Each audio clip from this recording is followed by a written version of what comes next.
नमस्कार मेरे प्रिय श्रोताओं, आप सबका बहुत बहुत स्वागत है। आज मैं आप सबको लेखिका ममता कालिया जी द्वारा लिखित एक कहानी परली पार सुनाने जा रही हूँ। दोस्तों, यदि आपको मेरा कथावाचन पसंद आता है तो आपसे ये अनुरोध है कि मेरे इस चैनल को सब्सक्राइब कर लें और मेरी कहानियों को लाइक और शेयर और हाँ, बेल आइकन ज़रूर दबा लीजिएगा, जिससे मेरी आगे आने वाली कहानियों की नोटिफिकेशंस आपको मिलती रहें। तो आइए सुने कहानी परली पार। दोपहर का वक्त था। सामने के पोखर में भैंसें पानी में पसरी पड़ी थीं। वहीं एक पेड़ के नीचे कई छोटी बड़ी लड़कियां पत्थर मारकर इमली गिरा रही थीं।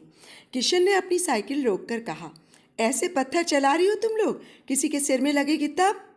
एक लड़की जो मटमैला सलवार सूट पहने हुई थी, हाथ का अद्धा निशाने पर मारती हुई बोली, जिसकी आ गई होगी उसका सिर तो फूटेगा ही। किशन हंस पड़ा, तुम क्या काल भवानी हो। लड़की अंगूठा दिखाकर इमली लपकने भाग गई। बाकी लड़कियां इमली के कटारे किशन के पास लाईं। बिगड़ते क्यों हो, लो इमली खाओ। मैं खट्टा नहीं खाता, किशन ने कहा। ए सुनो जरा, अर्जुन घोसी का घर कहाँ है। मटमैली सलवार वाली काल भवानी बोली, क्यों, क्या काम है तुम्हें। वो 2 दिन से दूध दोहने नहीं आया। फ्रॉक वाली एक छोटी लड़की ने कहा, बाबू गए हैं फूलपुर के मेले अपनी भैंस लेने। काल भवानी ने उसे घुड़का, तू चुप कर, कहाँ से आए हो। उसने किशन को सिर से पैर तक ताका। चौधरी जी के यहाँ से। बाबू तो जब आएंगे तब आएंगे। कस्बे की नीवा बस्ती में घोसियों का मोहल्ला था। कछार में उनके पास थोड़े बहुत खेत थे, जिनमें वे ककड़ी खरबूजे उगाते। नीवा के घोसी ऊंची बस्ती के चौधरियों के यहाँ बरसों से दूध दोहने का काम संभाले हुए थे। इनमें आपसी एका ऐसा था कि एक के काम पर दूसरा मुंह न मारता। किशन को जैसे एक काम मिल गया। रोज स्कूल के बाद वो नीवा चल देता, पता लगाने कि अर्जुन लौटा या नहीं। उसे पता चल गया कि अर्जुन की 2 बेटियां हैं। काल भवानी बड़ी है, जिसका नाम है सविता, छोटी का नाम है सरिता। सविता 8वीं पास कर घर बैठ गई है। सविता की दादी का कहना है, अहीर की छोरी जब तक दूध दही में हाथ नहीं बोरेगी, पोथी पढ़कर क्या सीख लेगी। घर में मवेशियों के सानी पानी में सविता 3 साल बिता चुकी है। बदन हल्का है, 17 की होकर 15 की लगती है। यही हाल छोटी बहन सरिता का है। सरिता का कोई भाई नहीं है। किशन को नीवा का चक्कर लगाते देख माँ ने कहा, कैसा होनहार छोरा लगे है ये। दादी बोली, इस सलोनों पर तुम दोनों जनी किशन को राखी बांधकर भैया बना लेना। सलोनो आया। घर में ढेर सी सेवई की खीर बनी। फैनी खाने के लिए एक भगोना दूध अलग धर दिया गया। राखी खरीदने लड़कियां हाट गईं। किसी ने मोती की राखी पसंद की, किसी ने रेशम की। सविता का नखरा देखो, उसे कोई राखी पसंद ही नहीं आई। सविता ने मुंह मसकोड़ कर कहा, ऐसी राखी तो हम दुश्मन को भी ना पहराएं। सरिता ने किशन की कलाई पर राखी बांधी। सविता खीर और फैनी की खातिरदारी में लगी रही। जरा सी ओट मिलते ही किशन ने पूछा, तुमने राखी क्यों नहीं बांधी। सविता ने त्योरी चढ़ाकर उसकी ओर देखा। नहीं बांधी, क्या कर लोगे, क्या फांसी चढ़वाओगे। किशन को सविता का तेवर भा गया। वो बिना बोले उसे देखता रहा। रात भर उसके कानों में सविता का मगरूर जवाब गूंजता रहा, नहीं बांधी क्या कर लोगे, क्या फांसी चढ़वाओगे। एकदम भोर पौ फटने पर किसी ने उसके कान में जैसे गुपचुप कहा, एकदम मैं पागल हो क्या किशन, लड़की बहन नहीं बनना चाहती तुम्हारी, क्या समझे। किशन और सविता का एक नया रिश्ता पनपने लगा। वे दोनों नीवा के कछार में देर तक बैठे रहते। पास ही बालू में किशन की साइकिल पड़ी रहती। दोनों का प्रेम इमली के बूटे से बढ़कर छतनार पेड़ बनता गया। हालांकि कस्बे का हवा पानी प्यार मोहब्बत के एकदम खिलाफ था। जिसने भी इन दोनों को सिर से सिर जोड़कर बातें करते देखा, दांतों तले उंगली दबा ली। हैरानी इस बात की और भी ज्यादा कि किशन के पिता गांव के सरपंच और सविता नीवा टोले के सबसे इज्जतदार अहीर अर्जुन की छोरी। बहुत दिनों तक बच्चों के माँ बाप तक खबर पहुंचाने की किसी की हिम्मत नहीं हुई। लोग आपस में फुसफुस करें और चुप रह जाएं। इस मोहब्बत में फोन था न डाकिया, बिस्तर न तकिया, पैसा न रुपया, पर ऊंची बस्ती और नीवा टोले का इतिहास और भूगोल और समाज शास्त्र एक बारगी हिल गया। पहले तो चौधरी ने अफवाहों पर यकीन ही नहीं किया। किशन के चाचा ने कहा, मैंने अपनी आंख से देखा है।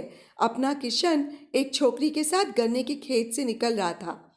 चौधरी गरज कर बोले, मेरे घर के गाय बैल भी साफ नांद का पानी पीते हैं। प्यास लगने पर कोई नाली में मुंह नहीं मारता। फिर किसनवा तो मेरा इकलौता है, मेरी मूंछ का बाल। चौधरी ने अर्जुन घोसी को हटाकर दूसरे अहीर को गाय भैंस की सेवा में लगा दिया। उसने किशन से कहा, बहुत हो गया पढ़ना लिखना, घर बैठो, खेत जमीन का काम सीखो। अर्जुन ने सविता की माँ से कहा, वक्त बेवक्त छोरियों का बाहर निकलना रोक नहीं सकती, क्या करती रहती है तू सारा दिन।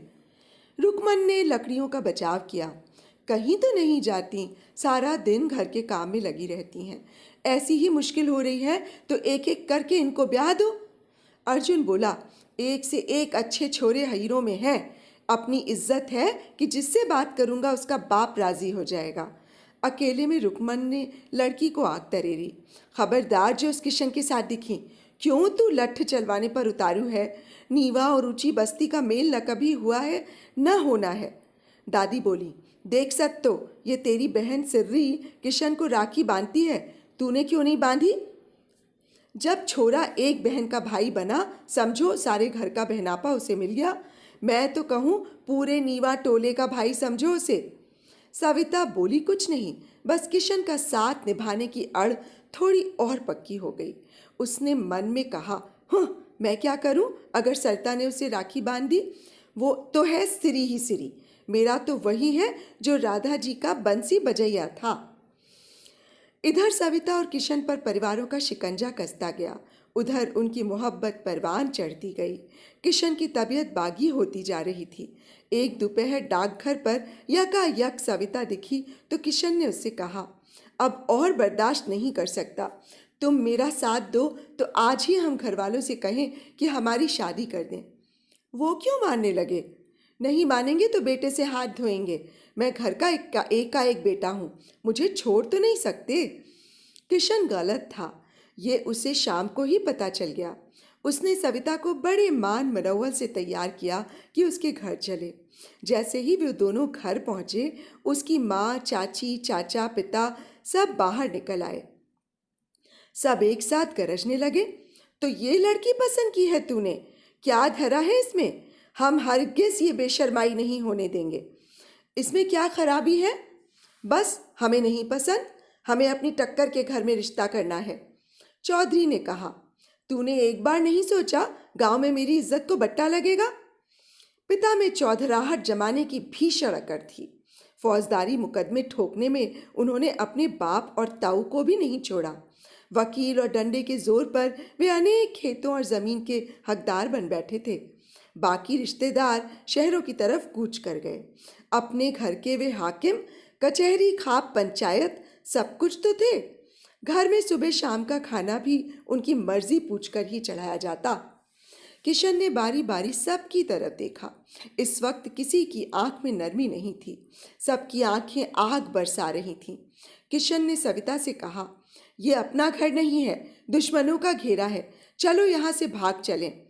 जैसे ही वे मुड़े, चाचा ने अपनी लाठी अटकाकर सविता को गिरा दिया। किशन ने ललकारा, चाचा चक्कू चल जाएंगे, होश में रहो। चौधरी ने कहा, आटे में चूहा मार दवा रांध कर दोनों को टिक्कर खिला दे किशन की माँ। चौधराइन ने कानों पर हाथ रख लिया, अपने जीते जी ये पाप तो मैं कभी न करूं।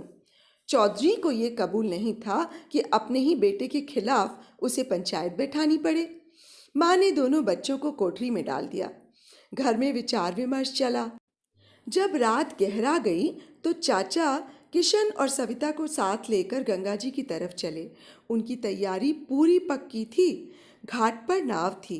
राम सेवक सिर्फ धोती पहने नंगे बदन नाव पर बैठा इंतजार कर रहा था। नाव के बांस से एक टिमटिमाती लालटेन लटक रही थी। चाचा ने कहा, सेवकवा, जैसा समझाया है वैसा ही करना, वापस आकर हमसे अपना इनाम ले जाना। नाव में ईंट पत्थर से भरे 2 बोरे रखे थे और रस्सियां। ये बोरे किशन और सविता की कमर से बांध दिए गए। चाचा ने आखिरी हिदायत दी, राम सेवक, याद है ना, जब काम से फारिग हो जाओ तो लालटेन बुझा देना, हम भी जान जाएं कि सिधार गए ये सब। नाव खुली और चलने लगी। किशन अभी इस धक्के से ही नहीं उबर पा रहा था कि खुद उसके माँ बाप, सगे संबंधियों ने उसे मौत के घाट उतारने का सरंजाम रचा। सविता होश में थी। उसे अपनी जान की कम किशन की ज्यादा फिक्र थी। उसने सबसे पहले अपनी कमर से रस्सियां खोली। आजाद होकर वो नाव के दूसरे कोने पर लाचार बैठे प्रेमी के पास गई। सविता उसके बदन से भी रस्सियां हटाने लगी। क्या फायदा, किशन ने कहा, ये जल्लाद हमें डुबो मारेगा। सविता ने कहा, सेवक जल्लाद नहीं, मल्लाह है। मल्लाह का धर्म होता है लोगों को परली पार पहुंचाना। राम सेवक दोनों प्रेमियों की बातें सुन रहा था। उसे लगा सिर्फ 2 बीघा जमीन पाने के लालच में वो भी कितना जघन्य अपराध करने जा रहा है। उसके न बाल, न बच्चा, न बीवी। 2 साल पहले की बाढ़ में सब बह गए। किसके लिए वो लेगा जमीन का इनाम? उसने नाव को मझधार से थोड़ा आगे पहुंचाकर खड़ा किया। उसने पूछा, तैरना जानते हो ना? किशन और सविता ने गर्दन हिलाई। हाँ। तो कूद जाओ, गंगा मैया चाहेगी तो परली पार पहुंचा देगी। दुनिया बहुत बड़ी है, ऊंची बस्ती लौटने की जरूरत नहीं, समझे ना? दोनों प्रेमी कूद गए और धारा के साथ परली पार की दिशा में तैरने लगे। राम सेवक ने लालटेन बुझा दी और नाव अपनी कुटिया की तरफ मोड़ दी। तो अभी आप सुन रहे थे ममता कालिया जी द्वारा लिखित एक कहानी, परली पार। दोस्तों, समाज की बेड़ियां इतनी मजबूत क्यों होती हैं कि लोग अपने ही बच्चों की जान के दुश्मन हो जाते हैं? आपको कहानी और मेरा वाचन कैसा लगा मुझे ज़रूर बताइएगा। तो अब मुझे इजाज़त दीजिए। नमस्कार।